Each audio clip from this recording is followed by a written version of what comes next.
वळण सरोजकुमार मिठारी यांचं आत्मकथन भाग 9वा. एक दिवस जयवंत एक लिफाफा घेऊन माझ्याकडं आला. पत्रावर भारत सरकारची मुद्रा होती, पण मजकूर पूर्ण इंग्रजी होता. त्याला आदल्या दिवशी ते पत्र मिळाले होते, पण आशय काहीच समजत नसल्याने तो गोंधळला होता.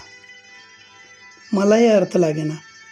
ते पत्र घेऊन आम्ही सरळ इंग्रजीच्या चिले सरांकडे गेलो. त्यांनी पत्र वाचले व जयवंतला विचारले, तू कोणत्या सैन्य भरतीसाठी उतरला होतास काय? त्यांनी सांगितले, हो. तेव्हा सर म्हणाले, अरे जयवंत, हे तुझे नियुक्तीपत्र आहे. केंद्रीय औद्योगिक सुरक्षा दलात म्हणजे CISFमध्ये तुझी निवड झाली आहे. तुला 15 दिवसात दिल्ली येथील मुख्यालयात हजर व्हायचे आहे. अभिनंदन. हे ऐकताच जयवंत खूप खुश झाला आणि तिथेच ओक्साबोक्शी रडू लागला. म्हणाला, नोकरीसाठी खूप प्रयत्न करत होतो, पण असे अचानक निवडीचे पत्र येईल असे वाटले नव्हते. त्याला तातडीने गावी जावे लागणार होते. कॉलेज सुटल्यावर जयवंत मला आणि दीपकला म्हणाला, चला, तुम्हाला मी आज माझं घर दाखवतो. जयवंत सोडून जाणार या कल्पनेने आम्हीही निराश झालो होतो. तो एक सच्चा मित्र होता. असा मित्र दुरावणं खूप त्रासाचं वाटत होतं, पण त्याचं आयुष्यही महत्त्वाचं होतं. चिले सरांनीही त्याला सांगितले होते की शिक्षण केव्हाही पूर्ण करता येईल, पण ही संधी सोडू नको. त्याच्यासोबत आम्ही शाहू पद्मा टॉकीजजवळच्या परिसरात पोहोचलो. तेथे एका हॉटेलमध्ये त्याने आम्हाला नेले. वाटले नाश्ता वगैरे देत असेल म्हणून आणले असेल. आत आल्यावर त्याने सरळ दुसऱ्या मजल्याच्या जिन्याजवळ आम्हाला थांबवले. थोड्या वेळात त्याने एक लोखंडी पेटी आणली आणि म्हणाला, सूरज, दीपक, हे हॉटेल म्हणजे माझं घर. या जिन्याखालची जागा म्हणजे माझी खोली आणि ही पेटी म्हणजे माझे सगळे सामान. मी रात्रपाळीत या हॉटेलमध्ये काम करतो, म्हणून मालकांनी मला येथे राहायला जागा दिली आहे. जेवणही देतात. स्कूटी त्यांचीच घेऊन मी सकाळी येत असतो. गावाकडे आईवडील, विवाहित बहीण आणि 2 भाऊ आहेत. मोठा भाऊ सैन्यात आहे, म्हणून जिद्दीने मी भरतीची तयारी करत होतो. मला माझ्या दारिद्र्याची लाज वाटत नाही, पण मी अशा ठिकाणी राहतोय हे तुम्हाला कळाले तर तुम्ही मला दूर कराल ही भीती सतत वाटत होती, म्हणून मी माझ्याबद्दल फार काही सांगत नव्हतो. हे सर्व तो डोळ्यात पाणी आणून सांगत होता. त्यावेळी त्याला आम्ही सांगितले, जयवंत, तुझा आम्हाला अभिमान आहे. उलट तुझ्याकडून आम्हाला शिकायला मिळालं. मी, जयवंत आणि दीपक तिघेही यावेळी खूप रडलो. दुसऱ्या दिवशी कॉलेजमध्ये चिले सर, वाणिज्य शाखेचे पाटील सर यांच्या उपस्थितीत जयवंतचा कॉलेजच्या सभागृहात जाहीर सत्कार करून त्याला शुभेच्छा दिल्या. हा क्षण आमच्यासाठी खूपच भावूक होता. लवकरच मैत्री दिन येणार होता. कॉलेज म्हटले की या गोष्टीचे आकर्षण राहतेच. त्याला आम्हीही अपवाद नव्हतो. संज्ञा बोलत नव्हती, पण नकळत तिच्या नजरेतील खोलपणा मला जाणवत होता. किती दिवस हा अबोला ठेवायचा म्हणून ठरवले की संज्ञेशी बोलायचेच. सुभाष विजयने माझी पूर्वतयारी करून घेतली. तेही सोबत होतेच. एके दिवशी वर्ग सुटल्यानंतर लगेच तिला सामोरा गेलो असे ती आश्चर्याने मला पाहू लागली. बाकीची मुले अजून वर्गातून बाहेर पडलीही नव्हती, त्यामुळे सर्वांचेच लक्ष आम्हा दोघांकडे लागले. मी म्हटले, संज्ञा, खूप दिवसांपासून तुझ्याशी बोलायचे ठरवले आहे. 2 मिनिटे थांबशील का? असे विचारले. तोच ती म्हणाली, पटकन बोल, मला जायला उशीर होतोय. मनात भीतीचे काहूर माजले. काय बोलायचे एकदम सुचेना. मी म्हटले, मला तुझा मित्र व्हायला आवडेल. तू होशील का मैत्रीण? तशी ती एकदम गोंधळून गेली आणि लगेच स्वतःला सावरत माझ्यावर भडकली. अगदी रागाने मोठ्या आवाजात म्हणाले, सॉरी, मला यात इंटरेस्ट नाही. आणि तू स्वतःला समजतोस तरी कोण? यासाठी मी कॉलेजला येत नाही. असे म्हणत ती तेथून निघून गेली. तिचा तो आवेश मला आश्चर्यकारक वाटला. क्षणभर माझ्या अंगावर वीज कोसळल्यासारखे झाले. सगळा वर्ग माझ्याकडे पाहत होता. मी निमूटपणे मान खाली घालून कॉलेजबाहेर पडलो. कोणाशीच बोलण्याची इच्छा होत नव्हती. सुभाष, विजय यांचा तर मोठा अपेक्षाभंग झाल्याने तेही नाराज झाले. आमच्यामुळे सूरजवर ही वेळ आली. आम्ही मागे लागलो नसतो तर त्याने संज्ञाला विचारले नसते आणि असा अपमानास्पद प्रकार घडला नसता असे त्यांना वाटू लागले. पण मलाच खूप राग येत होता. संज्ञाने मैत्रीसाठी नाकारले याचा राग नव्हता, पण आपण एका मुलीला अकारण डिवचले याबद्दल वाईट वाटत होते. म्हटले पुन्हा हिच्या वाटेला जायलाच नको. दुसऱ्या दिवशी कॉलेजमध्ये आलो तर मलाच माझी मान वर काढण्याची हिंमत होत नव्हती. तिच्या बेंचकडे एरवी नजर जात असायची, पण आज मी मागे वळून पाहिलेच नाही. तेवढ्यात सुभाषने सांगितले, अरे सूरज, आज संज्ञा कॉलेजला आलीच नाही. बहुतेक कालच्या आपल्या वर्तनामुळे ती नाराज झाली असावी. मलाही पश्चाताप वाटू लागला. एका चांगल्या मुलीला मी दुखावले होते. 1-2 दिवसानंतर ती पुन्हा नेहमीप्रमाणे कॉलेजला येऊ लागली. तेव्हा मला हायसे वाटले. परिस्थिती पूर्ववत झाली. मी माझ्या अभ्यासात गढून गेलो आणि तो दिवस उजाडला. वर्ग सुटला. मी बाहेर पडणार इतक्यात गडबडीने संज्ञा समोर आली. लटपटत होती. मीही घाबरलो. आणखी काय झाले कळेना. काही मुले अजून वर्गातच होती. ती म्हणाली, सूरज, थांब, मला तुझ्याशी बोलायचं आहे. मला माफ कर. परवा मी तुझ्याशी असे वागायला नको होते. मी म्हटले, एवढेच ना, खरे तर माझेच चुकले. मी अचानक तुझ्याशी बोलून तुला दाखवले. मलाच माफ कर. मंद स्मित करून तिने ऐकून घेतले आणि म्हणाली, सूरज, मी तुझ्याशी मैत्री करायला तयार आहे, पण माझी एक अट आहे. ती तुला मान्य असेल तर. असे म्हणत तिने सरळ तिचा हातच माझ्यापुढे केला. परवा माझ्यावर संतापलेली, भडकलेली संज्ञा आज स्वतःहून मैत्रीचा हात पुढे करत होती. यावर माझा विश्वासच बसत नव्हता. सगळा वर्ग तितक्याच विस्मयतेने आमच्याकडे पाहत होता. मी स्वतःचे बळ एकवटले आणि म्हणालो, संज्ञा, तुझ्यासारखी मुलगी माझी मैत्रीण होते हेच माझ्यासाठी खूप आहे. मी तिच्याशी हस्तांदोलन केले आणि म्हणालो, सांग, तुझी प्रत्येक अट मला मान्य असेल. यावर ती अगदी शांतपणे बोलली, हे बघ, मी येथे केवळ 12वीसाठी आले आहे. पुन्हा येथून जाताना मला आनंदाने परत जायचे आहे. त्यामुळे मला अभ्यासाशिवाय अन्य कोणत्याही गोष्टीत गुंतायचे नाही. तुम्ही मुले हुशार असता. अगोदर मैत्री म्हणता आणि नंतर प्रेमाच्या गोष्टी बोलता. हे मला नको आहे. माझे यापूर्वीचे शिक्षण कन्याशाळेत झाल्याने मला मुलांचा काही अनुभव नाही. माझ्या आयुष्यात पहिला मित्र तूच आहेस. मी 2 दिवस विचार करत होते की तुझ्याशी काय बोलायचे.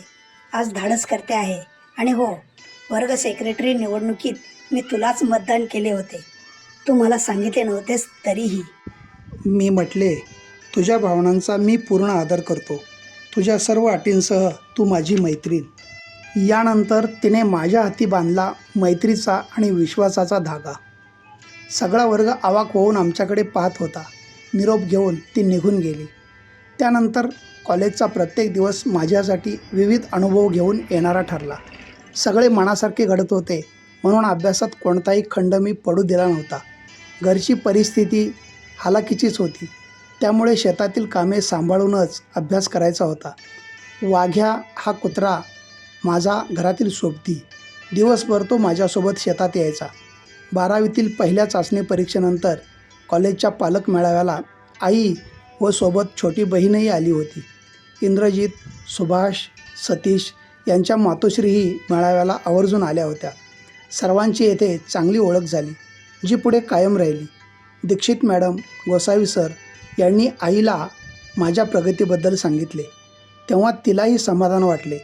त्यानंतर आईने दररोज शेळ्या चरवून आणणे एवढेच काम ठेवून बाकी सर्व कामातून मला अभ्यासासाठी मोकळीक दिली. अधेमध्ये संज्ञेशी गप्पा व्हायच्या. फार तर अभ्यास, पुढचे करिअर यावर आमचे बोलणे व्हायचे. पुढे मात्र संज्ञा माझ्या बाबतीत अधिक भावनिक होत असलेली मी पाहत होतो. साध्या साध्या गोष्टींवरून रुसायची. कधी मी बोललो नाही की अस्वस्थ व्हायची. नेहमी कॉलेज सुटल्यानंतर लगबगीने घर गाठणारी संज्ञा आता अडखळत होती. मी वेळेची आठवण करून दिल्यावरच लटक्या रागाने उद्या भेटू. असे म्हणून ती निघून जायची. यामुळे ती 15-20 मिनिटे उशिरा घरी जाऊ लागली. याचेच निमित्त होऊन घरी तिच्यावर संशय घेतला गेला आणि परिणाम व्हायचा तो झाला. आमच्या बोलण्यामुळे तिला घरी थप्पड बसली होती हे सांगताना ती रडत होती. तिची समजूत काढून तिला सावरले आणि आम्ही शक्य तेवढे दूर राहायचे ठरवले. सामाई परीक्षेचा निकाल लागला. गुण चांगले मिळाले. भूगोल आणि संरक्षणशास्त्र या विषयात तर 90च्या पुढे गुण मिळाले. हे पाहून संरक्षणशास्त्राचे कदम सर आणि भूगोलाचे गोसावी सर यांनी तर मला या विषयात आता तू बोर्डात प्रथम यायला पाहिजे अशी अपेक्षा व्यक्त केली. 6 महिन्यानंतर कॉलेजमध्ये पालक मेळावा झाला. या पालक मेळाव्याला माझा मोठा चुलत भाऊ सर्जेराव आला होता. तो जसा माझा भाऊ होता तसा मित्रही होता. सावलीसारखा नेहमी माझ्यासोबत राहायचा. त्याचेही सरांनी अभिनंदन केले. मेळाव्यात मी विद्यार्थी प्रतिनिधी म्हणून मनोगत व्यक्त केले. तेव्हा शेजारी बसलेल्या एका पालकांनी माझे कौतुक केले. छान बोललास म्हणाले. त्यांच्याशी बोलत असतानाच माझे लक्ष संज्ञाकडे गेले. ती माझ्याकडे विस्मयाने पाहत होती. तिला काहीतरी सांगायचे होते. दुसऱ्या दिवशी ती म्हणाली, अरे काल तर तू चक्क माझ्या मामांसोबत बोलत होतास. सूरज, मी आज खुश आहे. मामांचे तुझ्याबद्दलचे मत चांगले दिसले.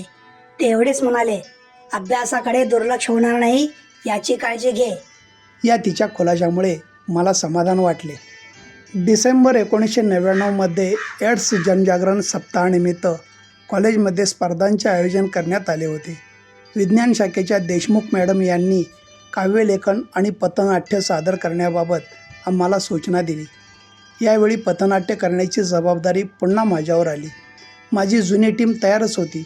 संज्ञाने यात सहभागी व्हावे म्हणून मी प्रयत्न केला, पण तिच्या स्वभावानुसार तिने नकार देऊन पहिली टाळी माझी असेल असे सांगून मला शुभेच्छा दिल्या. पण यावेळी सुमन उत्स्फूर्तपणे सहभागी झाली. सूरज, या वेळच्या पथनाट्यात मी सहभागी होणार आहे. माझ्यासाठी एखादे पात्र शिल्लक ठेव. मी मधूनच जायची नाही, असे तिने हसतच सांगितले. तेव्हा आम्ही तिचे स्वागत करून तिलाही संधी दिली. सर्वांनी परिश्रम घेतले. पथनाट्य सादरीकरण उत्तम झाले. यावेळी मी माझी पहिली कविता लिहिली, एड्स. खेळ खेळून झाला, वेळ निघून गेला, पैसा गोळा करीत जीव भिकेला लागला. उपयोग नाही करून पश्चाताप, मानगुटीवर बसले देहाचे पाप. एड्समुळे उद्ध्वस्त झालेल्या एका तरुणाची सत्यकथा मी या छोट्या कवितेत मांडली. या माझ्या पहिल्याच स्वलिखित कवितेचे कॉलेजमध्ये काव्यवाचन केले. याला सर्वांनीच दाद दिली. त्यावेळी दैनिक पुढारीच्या बहार पुरवणीत या कवितेला प्रसिद्धी मिळाली होती. 12वीत इंग्रजी विषयासाठी मी गावातच के.डी. पाटील सर यांच्याकडे शिकवणी लावली होती. सायंकाळची शिकवणी, कॉलेजची सकाळची वेळ. गाव ते कॉलेज असा रोजचा 15 किलोमीटरचा सायकल प्रवास आणि अभ्यास या सगळ्यांचा नीटसा ताळमेळ जमत नव्हता. यामुळे मी महिन्याभरातच शिकवणी बंद करून घरीच अभ्यासाला पूर्ण वेळ द्यायचे ठरवले. वार्षिक परीक्षा अवघ्या 2 महिन्यावर येऊन ठेपली. कधी एकदा परीक्षा होऊन जाते असे अनेकांना वाटत होते. पण मी आणि संज्ञा वेगळ्या कारणाने चिंताग्रस्त झालो होतो. कारण परीक्षेनंतर कॉलेज संपणार आणि पुन्हा भेट होणार नाही ही रुकरुक आम्हाला सतावत होती. आपण फक्त मैत्री ठेवू, बाकी विषयात गुंतायचे नाही अशी अट संज्ञाने सुरुवातीला घातली होती. तरीही आम्ही प्रेमात कसे पडलो हे दोघांनाही उमजत नव्हते. शनिवार दिनांक 22 जानेवारी 2000 रोजी कॉलेजचा निरोप समारंभ होणार असल्याचे जाहीर झाले. कवयित्री रजनीताई हिरळीकर निरोप समारंभासाठी प्रमुख पाहुण्या म्हणून ठरल्या. मलाही भाषणाची तयारी करण्याबाबत सूचना मिळाली. 2 वर्षात कॉलेजच्या सभागृहात माझी कित्येक भाषणे झाली होती, पण हे कदाचित शेवटचेच भाषण होणार होते. त्यानुसार साजेसे आणि चांगले भाषण करायचे ठरवले. पण निरोप कोणाकोणाचा घ्यावा लागणार?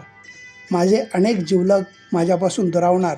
ज्या कॉलेजने मला जगायला शिकवले ते कॉलेज मला पारखे होणार अशा अनेक विचारांनी माझी हुरहुर वाढवली होती. एक दिवस मी आणि विजय दुसऱ्या मजल्यावर बोलत थांबलो होतो. इतक्यात जिन्यातून वरती धावत कोणीतरी येत असल्याचे जाणवले. जिना लाकडी असल्याने पावलांचा मोठा आवाज येत होता. आमच्या नजरा तिकडे लागल्या तर धावत येणारी संज्ञाच होती, खूप घाबरलेली आणि घामाने भिजलेलीही. तिची ती अवस्था पाहून मी क्षणभर गोंधळलो. कुठे आहेस सूरज? मी कधीपासून खाली शोधतेय तुला. मी म्हटले, काय झाले, इतकी का घाबरली आहेस? यावेळी तिला रडूच कोसळले. म्हणाली, सूरज, मला पाहण्यासाठी स्थळ येणार आहे. काल घरी मला हे समजले. मी सहज विचारले, अरे वा, छान, काय करतो मुलगा? यावर ती जाम भडकली. म्हणाली, मुलगा नोकरीनिमित्त अमेरिकेत स्थायिक झाला आहे. आणि तू छान काय म्हणतोस? तुला काहीच वाटत नाही का रे? किती बुद्धू वागतोस. कधीतरी स्पष्ट बोल ना माझ्यासोबत. आणि होऊ दे माझे लग्न. तुला काहीच देणं घेणं नाही ना. माझे शिक्षणही अर्धवट राहू देत. तिचे बोलणे ऐकून मी विस्मित आणि गंभीर झालो. आमचे बोलणे सुरू असतानाच विजय थोडा बाजूला झाला. मला तिच्याशी काय बोलावे सुचेना. तिच्या डोळ्यातील पाणी मला आणखीनच अस्वस्थ करू लागले. ती प्रथमच इतक्या मोकळेपणाने माझ्यासमोर रडत होती आणि मला काही बोलण्याचे धैर्य होत नव्हते. सूरज, कदाचित 22 तारखेला ते पाहायला येतील. त्यामुळे मी आपल्या निरोप समारंभालाही हजर राहू शकणार नाही. या तिच्या निर्वाणीच्या बोलण्याने मी मात्र गर्भगळीत झालो. सूरज, गप्प का आहेस? या तिच्या प्रश्नाने मी पुन्हा भानावर आलो. संज्ञा, अगं वचन घेऊन ठरवून मैत्री करायची असते का गं? तूच अट घातली होतीस, तीही वर्गासमोर, की आपण मैत्रीच्या पलीकडे जायचं नाही. आणि आज काय अवस्था होऊन बसली आपली. मी बोलत होतो आणि ती माझ्याकडे पाहत शांतपणे ऐकत होती. आपल्या आसवांना वाट मोकळी करून देत होती. तितक्यात कॉलेज सुटण्याची घंटा वाजली. जड पावलांनी आम्ही कॉलेज बाहेर पडलो.